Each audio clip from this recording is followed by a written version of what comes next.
જય સ્વામિનારાયણ। શ્રીજી મહારાજ એક વખત વાડીએ સ્નાન કરવા રોકાણા। એમની સાથે સુરા ખાચર, સોમલા ખાચર, અલૈયા ખાચર, કાઠિયો બહુ બધા સાથે હતા। વાડીમાં રીંગણા બહુ સારા હતા। ત્યારે સુરા ખાચરે કહ્યું કે રીંગણા બહુ સારા છે, આપણે વેચાતા લઈ લઈએ। કોઈ કહે કે પણ અમારી પાસે પૈસા નથી। ત્યારે એ ટાણે કોઈની પાસે એક પણ રૂપિયો ન હતો। સુરા ખાચરે મહારાજને કહ્યું કે આ રીંગણા બહુ સારા છે, વેચાતા લેવા હતા, પણ કોઈની પાસે રૂપિયો નથી। ત્યારે મહારાજ બોલ્યા કે 2 રૂપિયાના રીંગણા તમે લઈ લો। ત્યારે સુરા ખાચરે કહ્યું કે તમારી પાસે પણ એકેય પૈસો નથી, તો લઈને પાછા તો દેવા પડશે, તો નથી લેવા।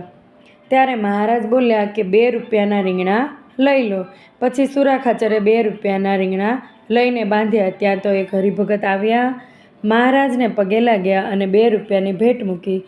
મહારાજ કહે કે આ 2 રૂપિયા આ રીંગણાવાળા ભાઈને આપો।